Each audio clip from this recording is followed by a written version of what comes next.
Hello, everybody, and welcome to Chapter 9. Here we're going to be talking about microbial nutrition and growth.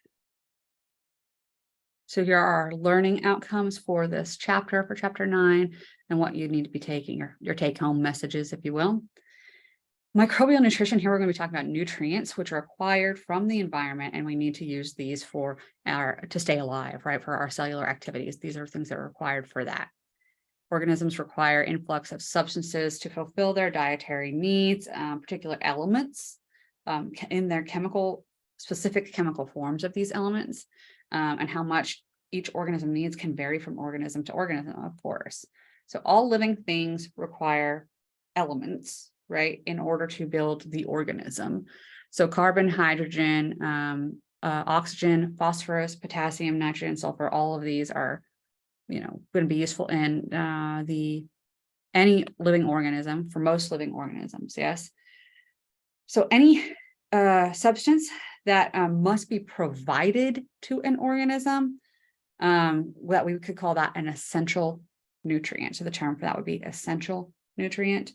This could also be known as a growth factor. This includes most of the stuff that would have CHOMPs. So CHOMPs is carbon, hydrogen, oxygen, nitrogen, phosphorus, and sulfur. So those are the elements specifically that we're talking about there. Those ones are absolutely integral to organisms existing in general. So macronutrients, these are any of the nutrients that are relatively required in larger quantities. So these would be nutrients having to do with like carbon and hydrogen and stuff like that. They have principal roles in cell structure as well as metabolism. They often have to be absorbed or given to the organism or taken in as a nutrient in specific forms. So specific molecules like glucose or something like that, specific molecules. And then micronutrients are our trace elements that are in small amounts, but you do need them often for enzyme function and protein structure. All right, inorganic nutrients, it's anything that's not dealing with carbon and hydrogen. And then organic nutrients, these are the ones that do contain the carbon and hydrogen, and these are usually coming from some other living thing. So we have to eat from some other living thing. A lot of times we can't manufacture our own, like glucose or something like that from scratch. We have to have at some point been given an organic molecule to build from. So that's an example there. So we'll get into the details of that in a moment. Here are our elements that are important for life. And on the right, there are places where we would find these naturally on Earth in their inorganic forms. Most cells you can see here are made up of mostly proteins. And then we have RNA next, and then DNA, then the carbohydrates and the lipids and other things. So actually DNA being less than both carbohydrates and lipids and other things. Surprisingly little amount of our cells are made up of DNA, but that RNA and the proteins, man, those are the things that we have the most of in our cells. And then the elements broken down literally by element in cells. So we can, analyze that if we want to. All right. Getting into carbon sources for organisms. So for an organism, I can do this without dropping everything, I promise. Carbon sources, we're going to start with the heterotroph. This means that these are organisms that have to have gotten their carbon, this is what I was talking about, they have to have gotten their carbon in an organic form. So some other life form had to do that, put it in an organic form for us from the inorganic. So these organisms depend on other organisms for life. That means like we depend on plants. That's what it's saying. Or other things, other animals below us. So, right, some things are, right, so as far as absorption goes, the carbon sources exist in a form that is simple enough for absorption, but larger molecules must be digested by the cell before absorption. That just means like you can eat up something that might have a larger polysaccharide or something like that, but the cells can't actually utilize that for, diddly. So they have to break it down first in order to be able to do that. All right, then now we have the autotrophs, and autotrophs.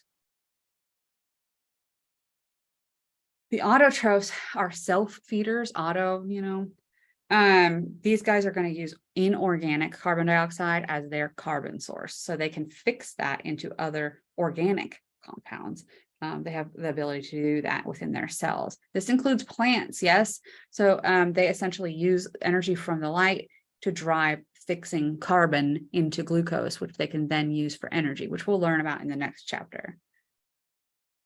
All right, nitrogen. I'm not going to get into too much detail with these other ones, but nitrogen makes up, N2 gas makes up 79% of our atmosphere, so a good majority proportion of it. And it's also important for our DNA, for our RNA, for ATP, for energy, right? And then we have, of course, we need it in amino acids because there's amino group is an NH2. So you have to have a lot of nitrogen in order to make cells, essentially. Some bacteria can use inorganic nitrogens as nutrients and then convert that into ammonia, essentially, before it enters the cell, and then it can be used to combine with other molecules. Oxygen is a huge component of carbs, lipids, nucleic acids, and proteins. And then oxygen only makes up about 20% of our atmosphere. So it's also a common component of inorganic salts. Don't confuse yourself into thinking that because you breathe in oxygen, that means anything at all to do with making a carbohydrate. That is incorrect in all ways. Okay, you breathe in oxygen because it's your final electron acceptor in the electron transport chain in aerobic respiration. There you go. We'll talk about that more next chapter. Hydrogen sources. These are important, of course, in maintaining pH and forming hydrogen bonds and, just molecular structure in general. Yeah, right. Phosphorus. So more importantly for us, this will be in the form of phosphate.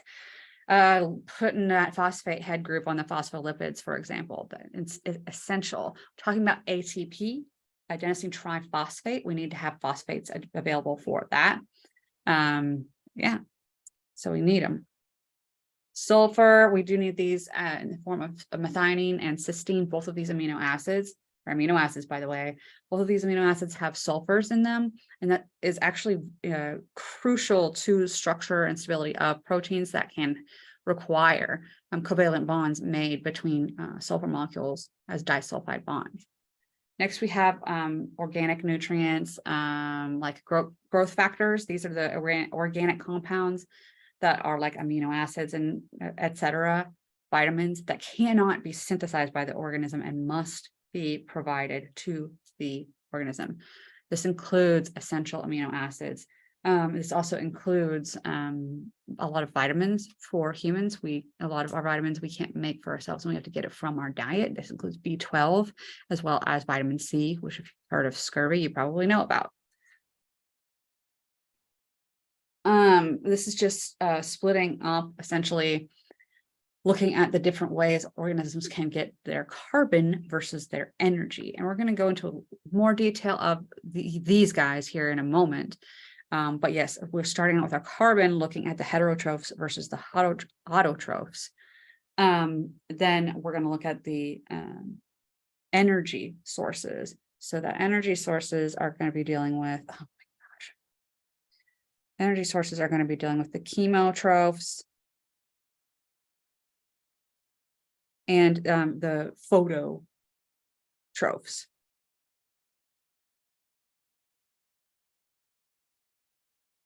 Okay, so moving into how organisms are going to be feeding, moving on to the phototrophs versus the chemotrophs. The phototrophs, these are microbes or organisms that photosynthesize, so they get energy from the sunlight, and that can help drive the fixation of the inorganic carbon compounds in the case of what we were seeing with the autotrophs. And then the chemotrophs, they have to gain their energy from chemical compounds. So they break down chemical compounds to release energy and store it in the form of more usable ATP, typically. Photoautotrophs, right? So this is our first one. So photoautotroph. So photo meaning their energy from the sunlight, and then the autotroph meaning energy, or meaning carbon comes from inorganic source. So that essentially allows them to capture energy from the light, and then use that energy to fix inorganic carbon compounds like carbon dioxide into usable organic molecules. These guys, we call these guys our primary producers. It's an extremely important term to be aware of. Primary producers, they're the very first ones making organic compounds for themselves. They make it for themselves, so they produce it. They do not have to get it from some other organism. They're producers. Chemoautotrophs, these are either the chemoorganic autotrophs or the chemolithoautotrophs. Essentially chemoorganic, these guys are going to use organic compounds for energy, but inorganic compounds as their carbon sources. So they actually use things like carbon dioxide, for example, as their carbon source, but they are using other organic compounds for their energy. So anyways, they aren't using the sun, right? So then the chemolithoautotrophs, these guys aren't going to use sunlight, and they're not going to use organic nutrients. They're only going to use inorganic materials as their energy source, as well as their carbon source and other molecules.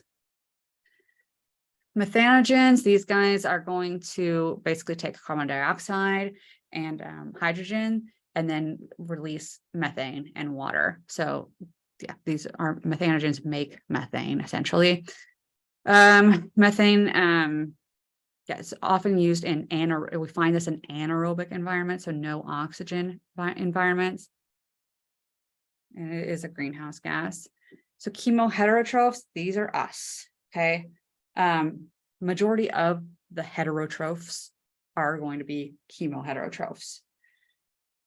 These are going to derive their carbon and their energy from organic compounds. All of our energy and our carbon, it comes from eating organic compounds. So that came from our photoautotrophs, by eating those guys, or by eating other organisms that ate the phototrophs. So that's the idea with that.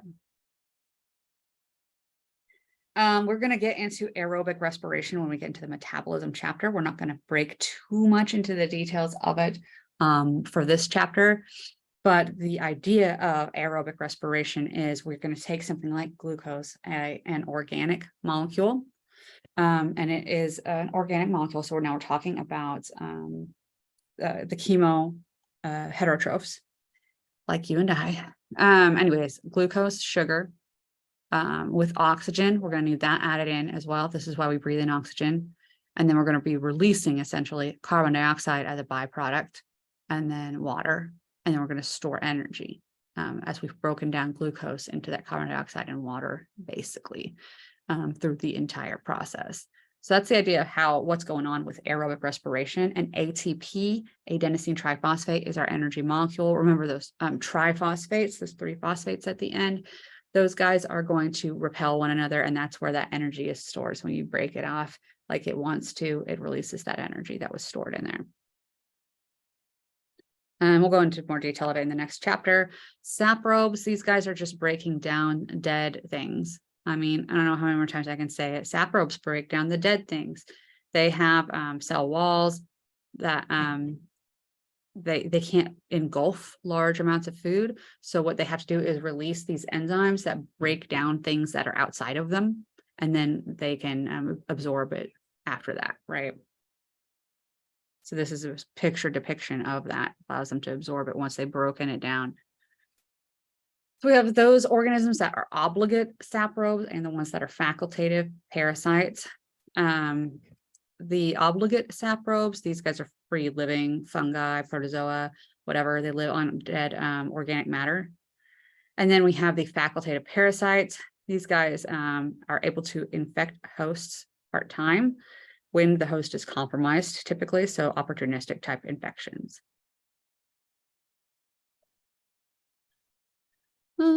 Parasites in general are organisms that live on or in the body that cause some degree of harm. So it's a detriment to the host that organism is living on or in them.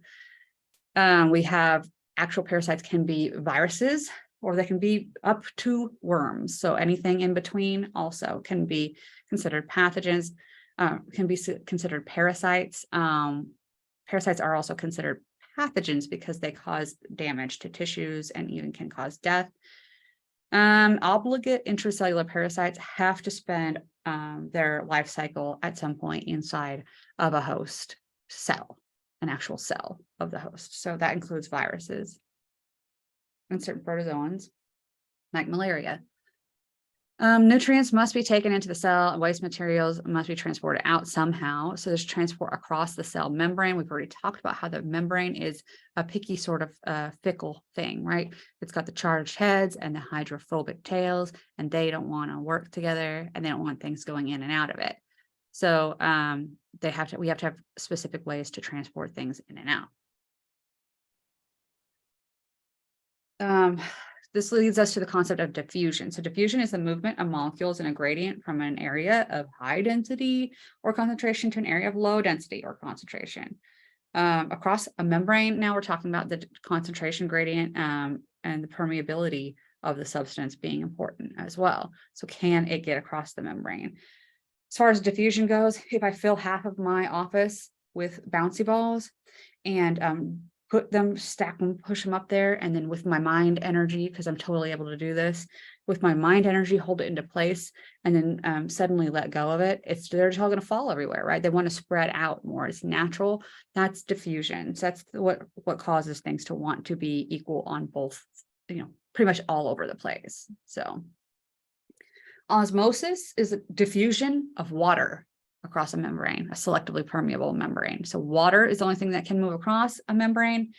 So that's the only thing that's going to be diffusing. So that's the only thing that can, equal out how much salt concentration is inside or outside of a cell. That's the idea. So it tries to equal out so that the same is inside as outside. So if my office is joined with Dr. Rhodes' office, and I were to share the door between us, and I have all my bouncy balls in here, and I open my door, now they're going to roll into his office too. They want to equal out when I open that door, right? That's the same sort of idea with this diffusion process and osmosis process. The water molecules, so if it were we can't move, let's say there's a net between my office and Dr. Rhodes' office, we can't move the bouncy balls.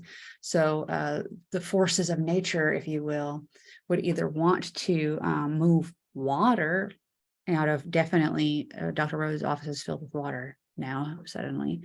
If we were to take the water from Dr. Rhodes' office, and it's going to try to dilute out my bouncy balls as much as it can, to make the concentration of the bouncy ball in my office the same as the concentration of a bouncy ball in his office. Now that could mean that if he's got a few bouncy balls and, we set them in a cup of water, however much water it takes to turn bouncy ball water cup concentration and equal that concentration in my office with all the bouncy balls that I already had, it's going to take quite a lot of water. But you could potentially do it. You could water down those bouncy balls and achieve that if water is the only thing that could cross and that were a cell membrane. So that's the idea. So it's always trying to equal out the concentration of the solute, in this case, bouncy balls, at all times. So the water's the only thing that can move, though. So that's the idea. And that's how osmosis works. So it always is trying to make it equal. And that's isotonic condition. Isotonic, equal. So it's the same concentration on both sides. 5 bouncy balls in a gallon of water here, 5 bouncy balls in a gallon of water in Dr. Rhodes' office. So that's equal on both sides of our membrane, our net, right? So that would allow us to have this isotonic condition with our bouncy balls. Diffusion doesn't mean there's no diffusion, right? You see how it says diffusion of water proceeds at the same rate in both directions. There's still always checking out and making sure that we're equal on both sides. The environment's always changing. And so that keep in mind that there is always diffusion happening, even whenever it seems like it's isotonic. Okay, hypotonic conditions. These are when a solute concentration of the external environment is lower than the cell. So if I am the cell and Dr. Rhodes is outside, then the solute concentration is lower outside. So Dr. Rhodes has the water, a ton of water, and one cup that he has 2 bouncy balls in, and it's all filled with water. And we open the door and I've got 20 bouncy balls.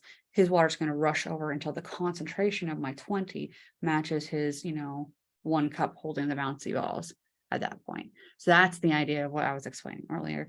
That is a hypotonic condition. And if the water was allowed to keep going and trying to match, it was like fresh water, there's no bouncy balls at all. And it just keeps trying to dilute out my bouncy balls, even though you can't, because there's no way you can dilute out, 20 bouncy ball in this office until it seems like there's none. That's not happening. So that can cause cells to burst. So if I was a cell, that could cause me to burst from all that water, flushing in. Cell walls can help with that though.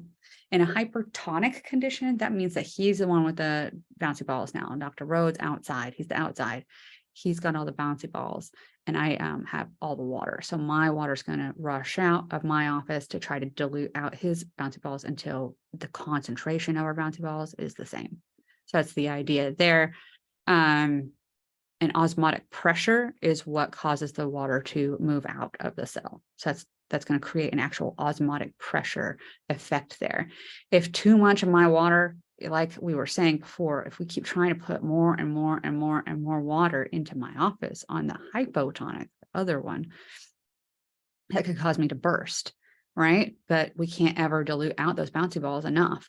So in this case, I don't have any bouncy balls, perhaps, and all of my water from inside of my cell rushes out. For a cell to actually have that happen, that can be quite dangerous. So that osmotic pressure is what is sort of drawing that water out at that point.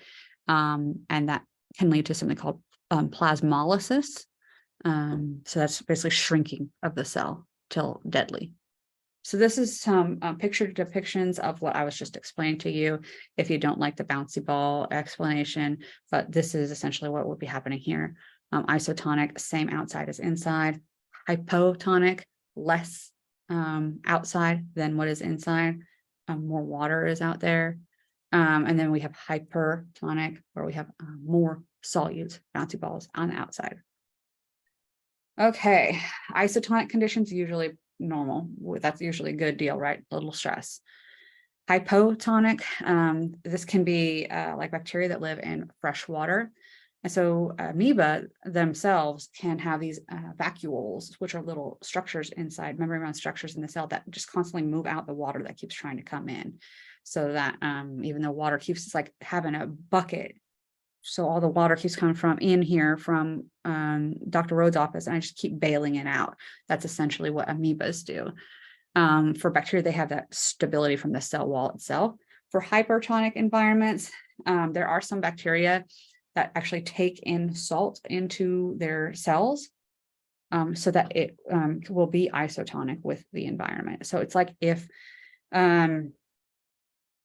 so we're talking about a hypertonic situation. So outside is a lot of bouncy balls.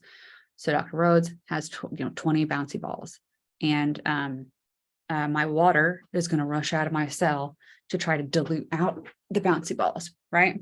And that can be bad for my cell, causing plasmolysis.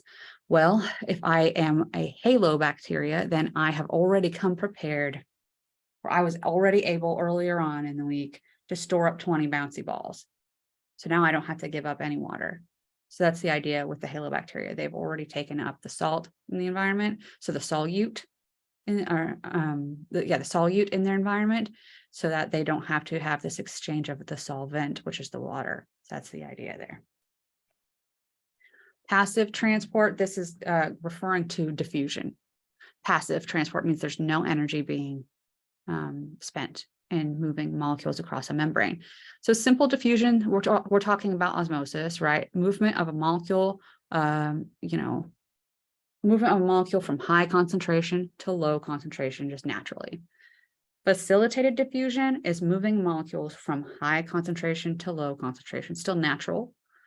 But now we have a molecule that allows this to happen when normally it couldn't do so across the membrane. So that's something that can happen now thanks to facilitated diffusion. There's also something called an effect called saturation, where the rate of the transport is limited by the binding sites. So you can only move things so fast. There's only so many doors that people can walk through. If you've ever gone to like a Thunder game or something, oh, and it gets all slowed down, going through all the doors, just waiting on people to just fit through the doors, just walk through the doors. That's the idea with saturation. With competition, we have two molecules of similar shape that can bind to the same site on that protein. And the one with higher affinity will be transported at a greater rate. So it's like having the pass to get through.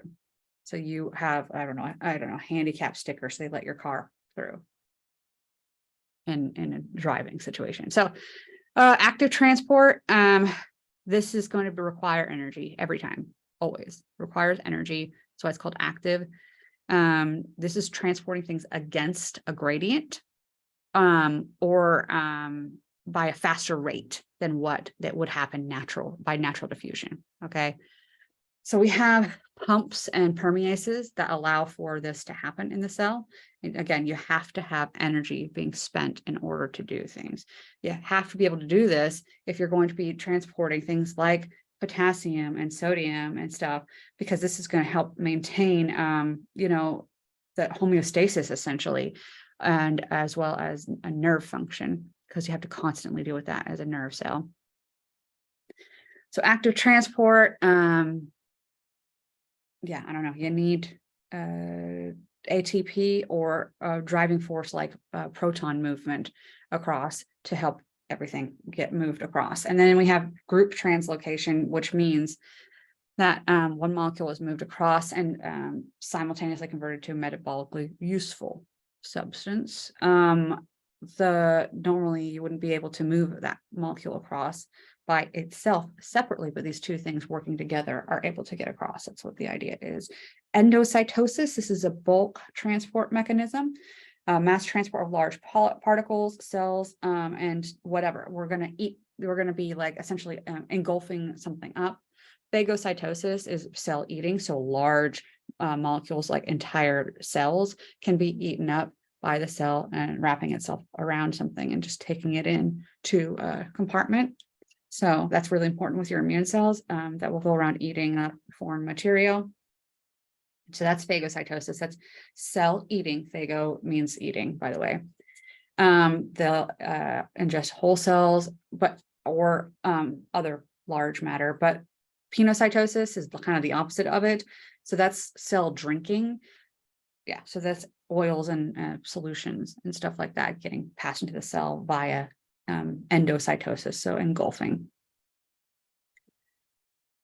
All right, so influencing the growth of microbes, we have temperature, gases that are in the environment, pH, osmotic pressure, radiation, hydrostatic pressure, moisture. Other organisms can all affect the growth of microorganisms. Temperature is an important factor as far as the growth of bacteria goes. When I grow you guys' stuff in the laboratory, it grows well in those incubators, but then if I move them into the refrigerator, they don't grow anymore. That's because they have to be at a warm temperature to grow. That's literally why we put things in fridges, to stop things from growing, right?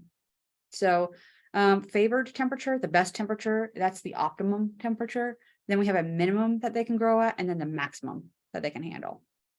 So that's the idea with those. We already talked about that. We know what optimum temperature is. So it's the best optimal metabolism and growth for that organism. So those are our cardinal temperatures, those three things: minimum, maximum, and optimum.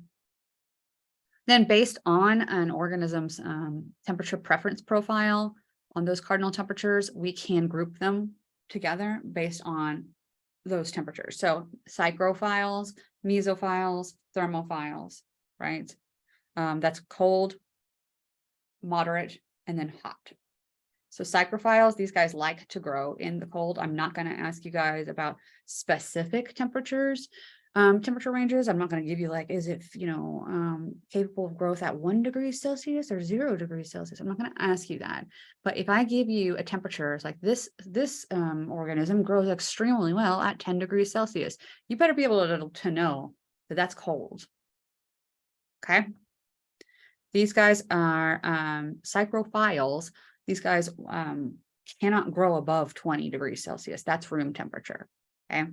Psychrotolerant organisms, these guys can grow in the cold, but they don't really want to grow in the cold. They prefer room temperature typically. Okay, so psychrophiles, they like the cold. Psychotrophs put up with it. Mesophiles, these guys are the middle temperature range. So about 10 degrees Celsius to 50 degrees Celsius, typically optimal at 20 to 40 degrees. These are our pathogens. Thermoduric are microbes that can withstand high temperatures briefly. Like they could survive pasteurization of your milk. Thermophiles, these guys love a hot temperature, so they grow optimally, usually above 45 degrees. The extreme thermophiles can grow between 80 and 121 degrees Celsius. I want to remind you that 100 degrees Celsius is boiling. They grow, I don't mean a little bit, they flourish at those temperatures. Those are our extreme thermophiles. So as far as gases go in the environment, the ones that are going to have the most effect on organisms are going to be a little bit CO2. Some of them have preferences there, but O2 is definitely a big one. There are toxic byproducts that are made just because of oxygen. And so organisms have to learn how to deal with that. So we have organisms that can use oxygen and they can detoxify it. So that would include us, right? Those are aerobes. The ones that cannot use oxygen and they cannot detoxify it, those are typically obligate anaerobes. So anaerobe is no aero, so no oxygen. Okay, so we're aerobes, oxygen, anaerobes, no oxygen. And then we have the ones that use oxygen but can detoxify it. Okay, so those are aerotolerant. They can tolerate it, but they don't use it. Okay, so these are our bad oxygen byproducts. We have singlet oxygen, that's a reactive molecule produced during phagocytosis to kill foreign invaders. Okay. Can just cause a destruction to certain parts of the cell. Superoxide ions, hydrogen peroxide, and hydroxyl radicals. These guys are destructive as well, very dangerous and harmful to the cell. So cells that can deal with this, they have superoxide dismutase to turn those bad guys into hydrogen peroxide, which is already still bad. It's bad, but superoxide dismutase at least turns it into hydrogen peroxide. And then catalase can turn hydrogen peroxide into water and oxygen. So if you have the ability to deal with those toxic byproducts, those enzymes are typically things you would have. So aerobes, these guys that are able to use oxygen as well as live in oxygen. Obligate aerobes cannot grow without oxygen. So that's us. So if I suffocate you with a pillow, you die. We're obligate aerobes. We cannot live without that. Okay. Facultative anaerobes. These do not necessarily require oxygen for metabolism to live. But if they have oxygen available, they will go through aerobic respiration. That yields a lot more energy than the alternative. When they do not have oxygen, they undergo fermentation typically. That's their anaerobic version. So the no oxygen version. So oxygen's absent, they'll do that. If oxygen's present, they're going to do aerobic respiration because it gives the most energy. So those are our facultative anaerobes. Then we have the microaerophiles. They just need a little bit of oxygen essentially. So just enough. And then we have anaerobes in general. So these are anaerobic organisms are going to lack metabolic enzymes for using the oxygen. They don't need to use the oxygen, don't need it at all. And then strict and obligate anaerobes cannot even tolerate free oxygen, they don't have the ability to deal with oxygen, and it can often kill them just by being in oxygen. So those are our anaerobes. When you were culturing them, if you want to grow them and study them, many pathogens can be anaerobes. So Clostridium species, a lot of these guys are anaerobic. That includes Clostridium perfringens, which causes gas gangrene. So if you want to grow these guys and be able to study them, you're going to have special apparatus to do so. And this is just depicting one of those apparatuses that allows for removal of oxygen from the environment. And it can also necessarily push out oxygen from the environment by generating carbon dioxide, for example. So that's another way. You can also have special vacuum chambers that you can work with them in. So aerotolerant anaerobes are anaerobes that don't need oxygen to live, but they can tolerate it. They're not going to get killed by it. So that's an aerotolerant anaerobe. Apnophiles, these guys do the best with high CO2 levels. Some pathogens need that. pH can be important for survival of cells as well. Most organisms are going to like 6 to 8. So remember, 7 is neutral. So most things like it as close to neutral as they can manage. Right. So that's what most organisms are going to like as far as preferences. But we do have extremes like the obligate acidophiles. Obligate always means has to do the thing. So obligate, they're obligated to be acidophiles. So they love the acid. So they like low pH. And then we have alkalinophiles that these are going to like the high pH. The obligate acidophiles, the ones that have to be in the acidic, this might be things that can tolerate growing in pickled foods that can cause problems in the pickled foods and make it go bad, why these things can't last forever. These guys can grow in those situations. Alkalinophiles, so these are basic. So these can also include bacteria that decompose urine to create a high pH condition in that situation. So with osmotic pressure, so we've already talked about isotonic, hypertonic, and hypotonic. So osmophiles like to have like a lot of bouncy balls around them. Okay. Okay, so this includes our halophiles. So these are a type of osmophile. Halophiles are osmophiles. And these are specifically, instead of bouncy balls that are going to be a lot of bouncy balls outside of them, these guys specifically like salt balls or whatever. So they like salts to be in their environment. And they'll actually, these are the ones that'll have salt in their cells naturally. And if they're put in a normal, what we consider isotonic situation, that's going to be hypotonic to them and they can die from it. So facultative halophiles, these guys can be resistant to salt, but they don't normally reside in the salt environment. Radiation, organisms can have protection against exposure to radiation that normally causes damage to the DNA. This can either be due to certain pigments that are in the organism that allows them to absorb the radiation effects. Sorry, that's just like weird moment. They can absorb the radiation effects, or they can have ability to repair damage that could be done by the radiation. That's another thing. So there can also be electromagnetic radiation that's not necessarily light radiation. That's not necessarily anyways. There's a lot of different kinds of radiation out there. It's not all going to be light related, is what I'm trying to say. So things like a microwave or X-ray or whatever, these are not technically light related, right? So they can be destroyed. The organisms can by these things. And oftentimes we can even use ionizing radiation, which is the stronger ones. We can use ionizing radiation to damage cells on purpose and sterilize things. That allows us to do that.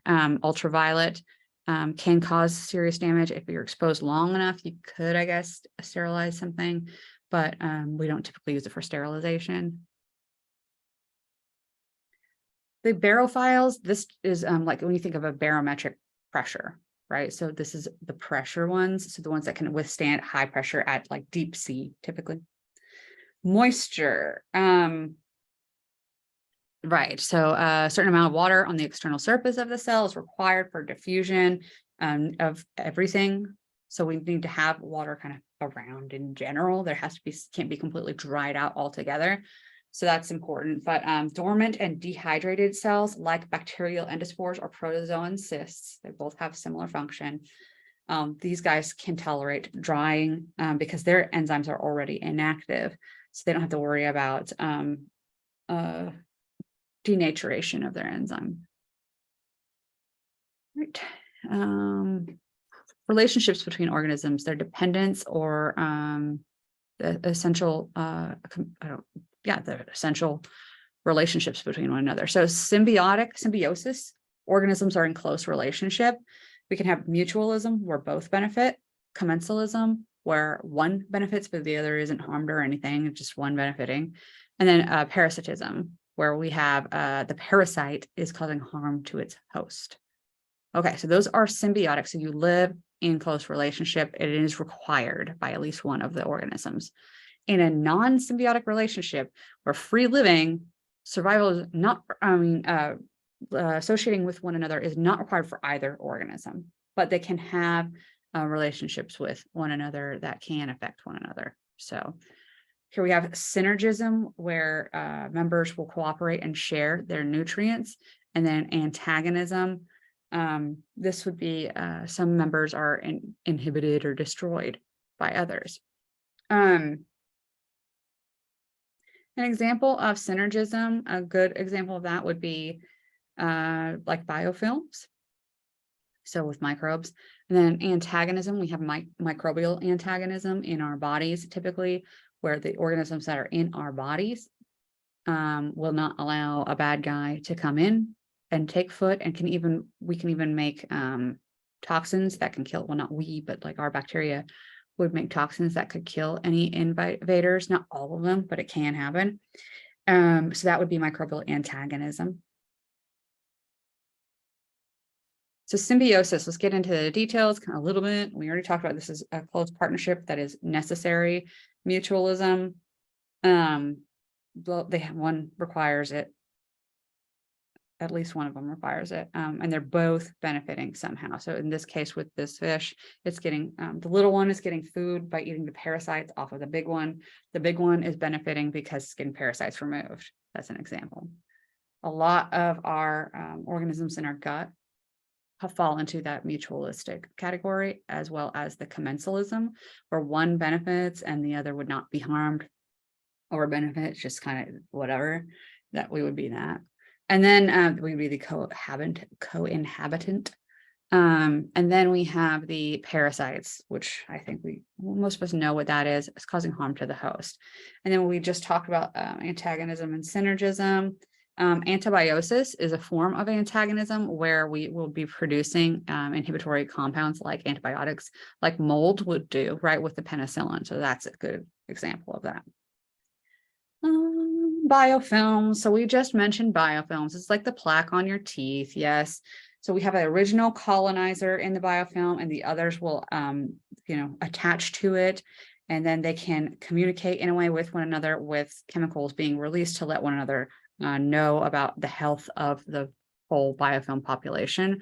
So that's essentially how that works. And this is just a picture kind of showing that how that would work, as well as I don't know, if you want to break off or you think things aren't going so well in that biofilm anymore, you might want to go out and start another one somewhere else.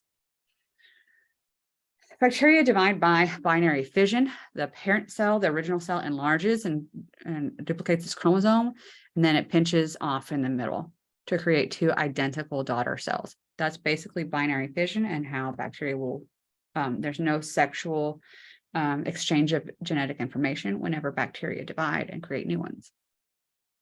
The generation or doubling time is essentially the time required for a complete fission cycle. So from going from one cell to two cells, that's the doubling time. Each new fission cycle doubles the population. So, one becomes two, and each of those two become two. So that's four. So anyways, so that would be moving from, one cell to two and et cetera at each step. as long as environment is favorable, we can go forever. We can keep dividing forever and ever and ever at the same rate. The length of the generation time is a measure of the growth rate of the organism, essentially. So some organisms divide faster than others, you know. We've talked about, I'm sure I've talked about with you guys, mycobacterium and how slowly they grow. But yeah, this is just a layout of how that works. And exponential growth is referring to the growth pattern of the microbes, and expresses as a logarithm or an exponent whenever we're looking at it as far as, plotting it out on a chart. So we can plot cells as a function of time as well. And whether we plot it regular arithmetically or logarithmically just depends on how you want to display your data, essentially. The growth curve is talking about the pattern of growth in a population of bacteria. And you usually want to base this on the viable count technique. So if you have a culture of bacteria that is cloudy, are your cells alive or dead? And how do you know? So the viable count technique is going to tell you, say, oh, hey, this might be cloudy, honey, but when you plate this on a new plate, you didn't get any colonies. That's dead. So that's the idea with the viable count technique, taking the culture and plating it out and seeing, exactly how many growable cells there are, living cells there are in that system. So this is the viable count technique, just taking your culture and then looking at it over time to see how many colonies you're getting over time. Are they happy or are they dying and whatever? This is if you were to plot everything out over time, you start off with a lag phase. The lag phase followed by the log phase or logarithmic phase, which is also known as the exponential growth phase. Then we have the stationary phase, where growth and death is the same, so it plateaus. And then the death phase, where more cells are dying than growing, and that's going to be exponential death typically at that point. So the lag phase, again, it's a flat period to begin with. Why is it flat? Why is there no growth at first? Because these new cells are adjusting to their new environment. They're starting to enlarge. They're starting to synthesize their genomes. They have not been able to divide yet. They're now multiplying. And so it looks like it's not growing, but it's just getting ready to grow. Next is that exponential or log phase. This is just going to be the best growth situation that you can imagine. Exponential growth rate, literally. So the situation is favorable, and we can keep doubling and doubling and doubling and doubling as best as that bacteria is able to do so. So that's all favorable situation. Stationary, the cells either can stop growing or they will grow very slowly. And then the death rate can also start at that point. And then when the death rate starts to exceed the growth, or, how many were alive or stationary, when we start exceeding it, we start to dip downward and die at an exponential rate. Okay. Obviously, antimicrobial agents can rapidly accelerate that death phase. Their normal death phase, on how they normally would die in their normal growth curve, you start to introduce an antimicrobial agent, and that's going to go way faster. Okay, so that's the idea there. Growth patterns can correspond with the stages of infection as well. So you can kind of know what to predict from a microbe based on what you know about their actual growth rate or whatever. And how they behave when they're growing, how quick, and all of that, and their growth curve in general. So anyways, the chemostat, this is just a tool that we have available to us that has cycling of culture to make it always good and ready to go as far as growing. So to keep from going into the death phase. So we're trying to facilitate the exponential growth phase as much as possible. And it's okay if we go to stability, but we just don't want too much death. So that's trying to keep that culture alive and going consistently, and removing dead matter, removing toxins that could have been produced, toxic byproducts, and giving fresh media so there's nutrients available. So turbidometry is looking at the cloudiness of a tube as a measure of population size. So it's like taking those tubes that we have, or that we in the broth that we have in lab, and putting it into light reader that shines a laser through it essentially. And based on how much light gets through the other side, that's what the machine is going to measure. And that can determine based on how cloudy it is, how many bacteria could be in there. So we can use that as a predictor. Then we have direct or total cell count. Here we have cells in a sample counted by microscope, literally in a cytometer, which is like a grid thing that you look down on and put a drop in there and then count how many cells in each little grid square and use that to determine how many cells are in your sample. Now, again, these might not necessarily look at how alive your cells are, but it's going to look at the cells. So it depends on you to determine if they're alive or not. So these are looking at turbidity, which is cloudiness. This is the cytometer that we would use to count the bacterial cells. This is the Coulter counter. And then it's also pretty similar to a flow cytometer, except flow cytometer is better. Coulter counters basically count cells one by one. It passes them through a narrow little tube and counts each cell by they pass by a counter and a detector of some kind. So an electronic sensor, one cell at a time. Then it doesn't let you see if anything is alive or dead. It'll just count the cells that's there. A flow cytometer can tell you if an organism is alive or dead.